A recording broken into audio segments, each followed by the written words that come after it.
personnes. Si vous êtes à 3, je refuse. J'accepte une seule personne. Merci beaucoup.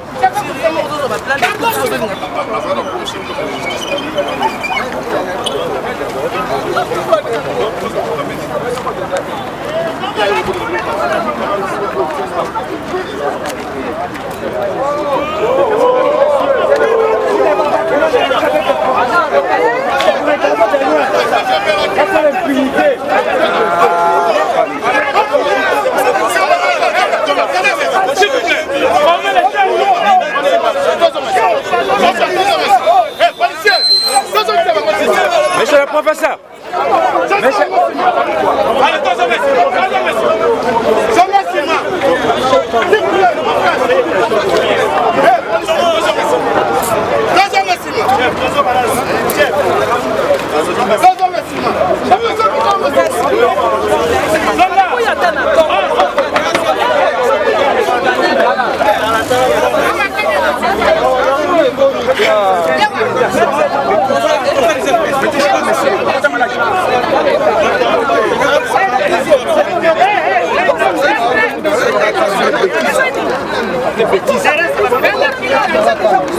Un imbécile prend le de parler moi.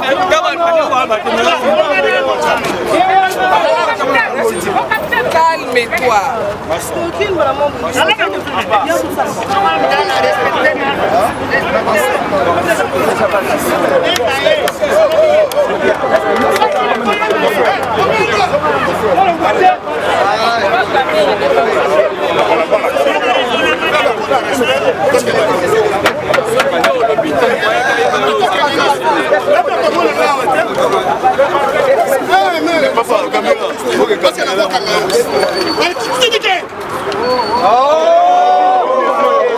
Bon beauté.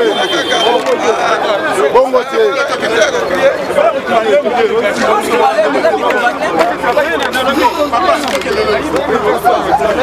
Allez,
tout le monde qui chef de l'État, la logique n'a pour rendre justice efficace, à se battre réellement pour mettre en place des animateurs où les autres ont remarqué réellement au niveau justice parce que dans le dossier à 100 jours où le peuple congolais a se plaigné qui m'a cassé, où le ban a se plaigné pour l'embouteillage, nous avons vu qu'il y a eu des têtes qui sont tombées.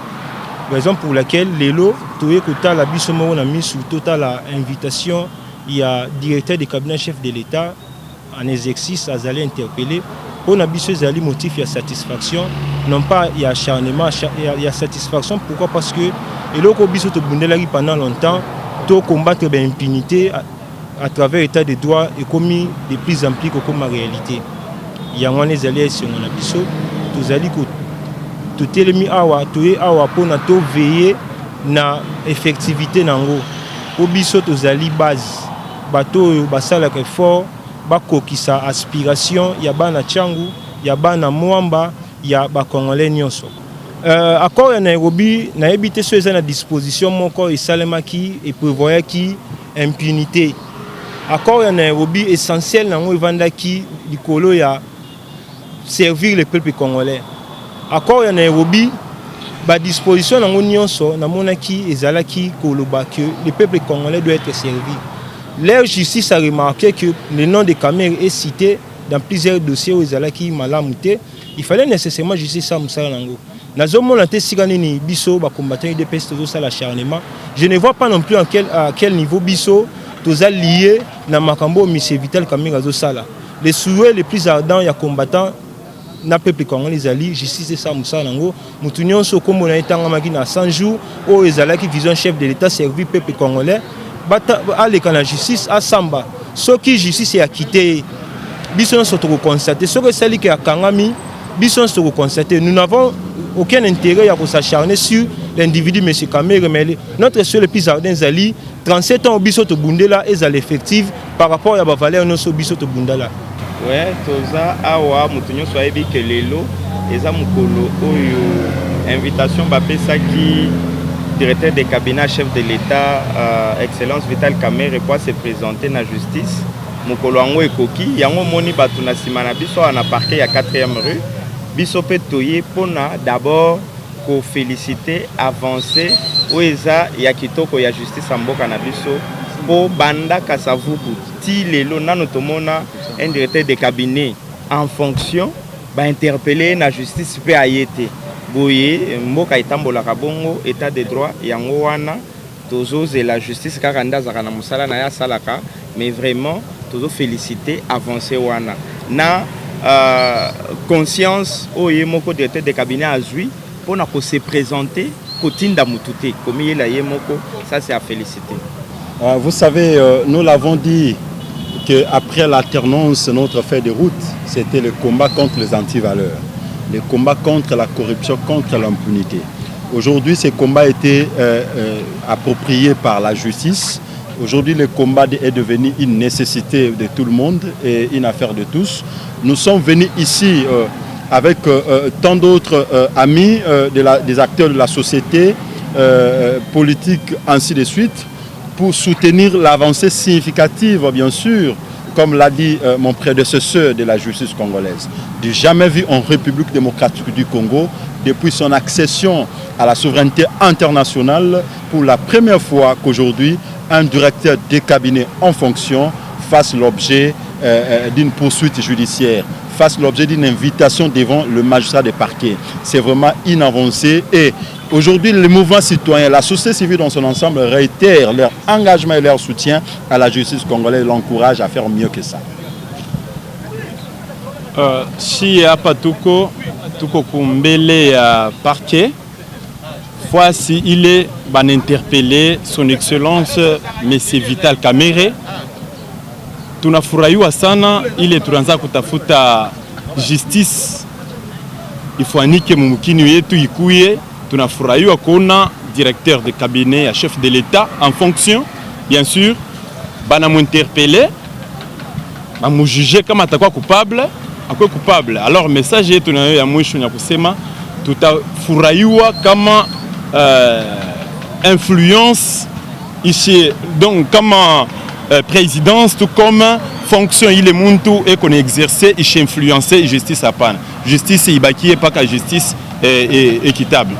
Na yeyawa je suis mandaté par les partis pour toi qu'on s'enquérir vraiment na état de droit auto luka uta bambula ebele état de droit auto luka bambula na bambula tu es bien que changement tout ça à niveau ya mboka malgré la condition congolais c'est peut-être parce que congolais a voté qui était mais ba autorité ba imposer biso na pouvoir auto ba ki wana ya ndewande comme ça ya FCC to banda ko déplorer toujours en avant les partis Congo en avant qui est magweza ko sala na mission ya l'état directeur de cabinet ya mokonzi ya mboka ye mutazaki mission ya mboka banda ki ko kamba yango to déplorer qui uta bambula l'autre monique comme si jamais ba signe ya preuve ya vrai démocratie vrai droit et comme na kati ya mboka yango to ye vraiment to kanali solo te kasi biso moko to mona yango na miso et ko zala esengo pona biso ko mona que justice ya mboka Congo et comme vraiment ko sala moi un pas d'avance pour na bonne marche ya mboka na biso yango ne présence na biso moko to mona na miso que changement vraiment côté na niveau ya justice ceux qui vraiment ndeko Kamerhe azali impliqué parce que nous sommes conscients que ye mutajira ki misolo ya 100 jours. Merci beaucoup. En tout cas, Kobeng, c'est mon amour Vital Kamerhe na parquet Matete. En tout cas, pour la bicho, c'est là que bicho passe mon côté dans mon thème. Pourquoi parce que que le bicho dans niveau ya cash to zo prôner état de droit.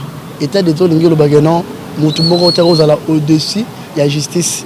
Mais état de droit il faut qu'on respecte les principes les préalables et la justice ouais on moni le yo toyaki to yako assister na invitation à Bengisi président Vital yango moni toyi mais en soi na bandi était il y a aussi un problème par rapport au dossier il y a invitation tu vois problème il y a erreur matérielle parce que en soi invitation c'est depuis le 6 mars une invitation mais c'est car en veille il y a début avril l'année déposé invitation on a pour la président aya parce que pour dire que non il y a erreur matérielle mais pour n'engager sous en tant que politologue de formation na bandi était au bien de toutes choses tu as vu que la justice est une instance indépendante mais il y a un cas exceptionnel qui peut prévaloir pour que ça la justice va s'adapter politique na bango par rapport à un cas exceptionnel le nombre qu'on a vu sur un cas exceptionnel il est plus marqué par coronavirus c'est pour dire que le gouvernement de la République sous l'initiative des chefs de l'État besoin d'une initiative contraignante pour tout le monde que tout ça le système il y a confinement mais surtout distance en termes de rapprochement entre les gens là où tout le monde est confiné total à Gombe c'est pour dire que pour la monde qui était par rapport à la situation politique et sanitaire que j'ai passé pour le moment il faut il fallait qu'on reporter invitation à l'élo pourquoi parce que l'élo de Covital quand même a bien ici n'a parqué à ma tête en termes individuels mais de Covital quand même a président un grand parti politique avec 18 députés nationaux de Covital quand même a président parti INC militant c'est un parti de cadres c'est aussi un parti de masse alors militaire belé ceux qui même attendent Vital Obi que l'autre batuba yate mais ça je veux que non ba militant naé ba combattant ba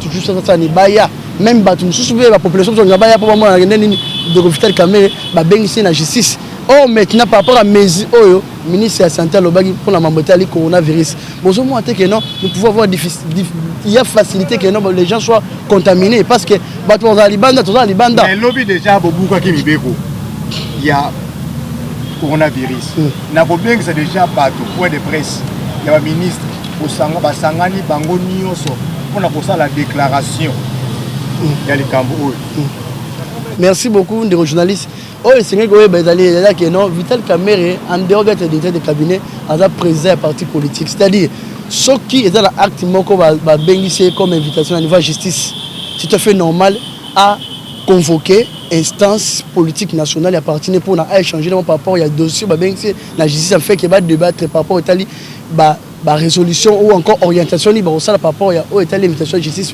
c'est tout à fait normal pour ça m'inquiète parce que d'abord il y a parti à niveau à parquet à ma tête en soi bango faire le contexte politique auto vivre dans Mboka pour le moment pour que va reporter tant on va bien ici de Vital Kamere aya lelo donc Vital Kamere non bien ici mais ngai pinaza ngai mo dans la partie politique na sur na bango pour que au choc des idées jaillit la lumière pour yemo ko dans maela ko ya ko ebana ko ya ko orienter mais langage na bango ça qui mingi acharnement tant ma bien ici qui Albert Yuma et ça acharnement c'est quand tango ya Vital Kamere de comme acharnement de Vital Kamere a monté à respecter la mibeko ya mboko makasi mingi très bien et ça monté à même pas troubler contre la mboka alors tout dans la démocratie c'est-à-dire quoi il y a certaines personnes qui ont ça là à vie ba déclaration on a ndenge ba déclarer mais aux important il faut que la déclaration officielle ou dans ta partie et cette déclaration officielle la partie politique il y a INC à travers porte-parole la partie INC alors ben que non mon acharnement je ne pense pas il fallait qu'il considère cette déclaration officielle mais qui pas porte-parole de cette partie avec l'acharnement des bons on rend compte mais s'il y a des individus ou à cadre peut-être il y a une certaine déclaration à titre individuel ça n'engage pas les partis.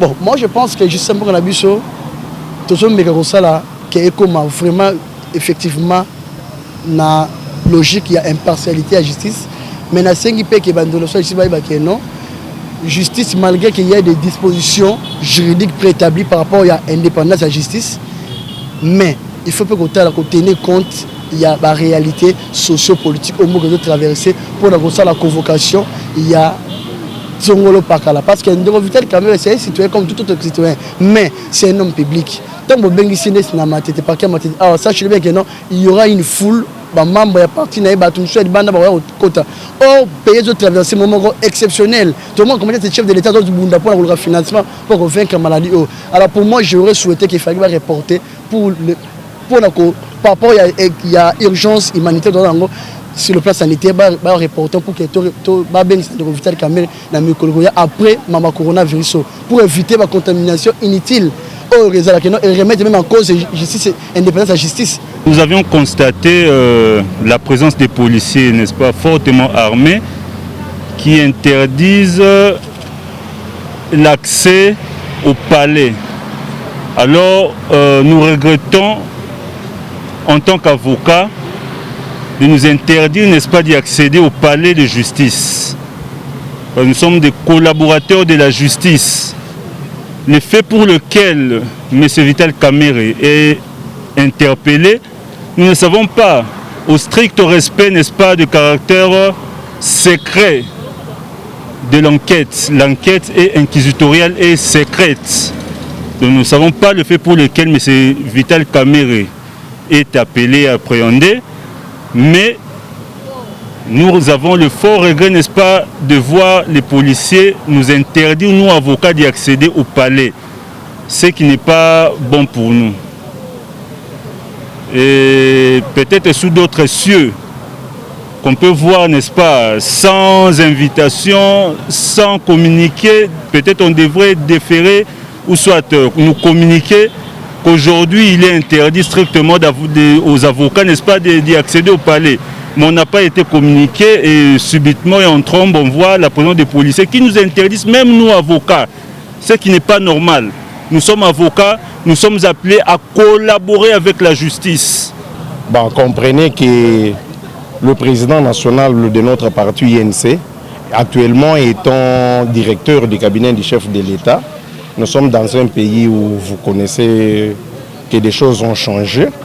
Il est normal qu'on puisse m'inviter si cela nécessite sa présence pour peut-être clarifier, apporter de lumière, je dirais, à la justice. Il est appelé. Je n'en vois pas un problème parce que lui-même, il est calme là où il est. Il ne se reproche de rien. S'ils ont besoin d'une information, c'est normal, étant responsable là où il est en train d'occuper des fonctions du directeur, du chef de l'État. Il peut y avoir une information parce que vous connaissez, il y a des dossiers de détournement qui se sont déroulés dernièrement au pays. Vu sa position, on peut chercher des lumières auprès de lui sur quelconque préoccupation. On ne voit pas comment on peut empêcher la justice de faire son travail s'il est appelé. Bon, chacun a son point de vue. Vous connaissez bien la base du président Vital Kamerhe. C'est quelqu'un qui n'a pas commencé directement à l'UNC. C'est quelqu'un qui a un parcours, vous le connaissez mieux. Avant d'arriver aujourd'hui à la démocratie, on a commencé par MPR, Parti-État. Il y a eu de PES, et puis il y a eu trop des révolutions. Il y a eu AFDEL qui est entré, l'avènement AFDEL vous connaissez. Et après AFDEL, il est l'un des partisans de PPRD, vous connaissez bien.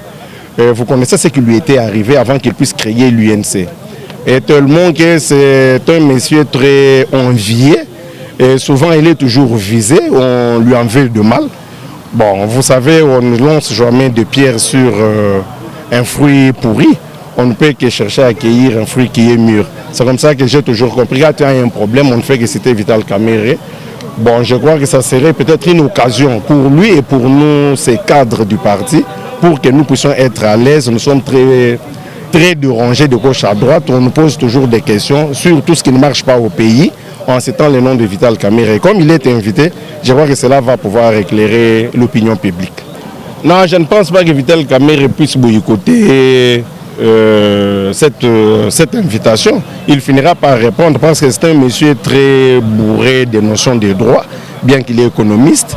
Il sait ce que c'est quand il est appelé par la justice, il va répondre.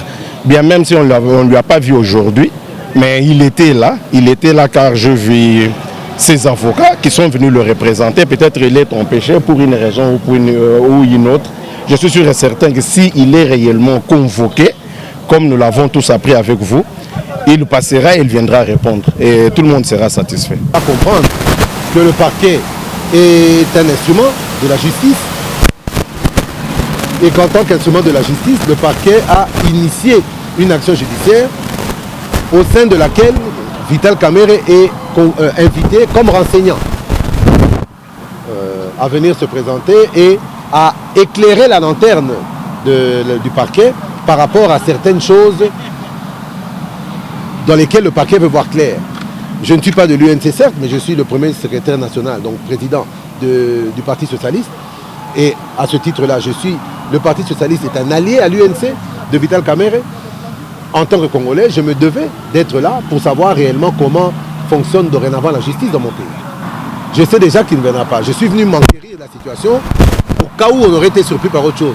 Mais je sais qu'il ne viendra pas parce que l'invitation en elle-même est truffée d'erreurs, ce qu'on appelle des erreurs matérielles. Mais vous savez, quand on est dans une procédure sérieuse, les prémices doivent être aussi sérieuses.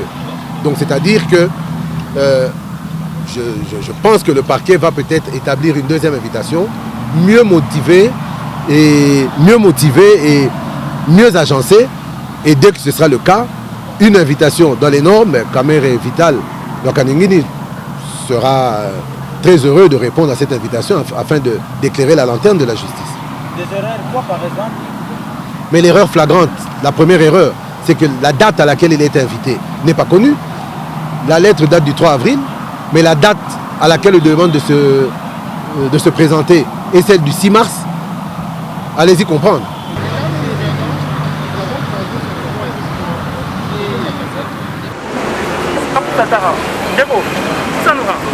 Voilà. Parce que quand ça va venir, le seul combattant.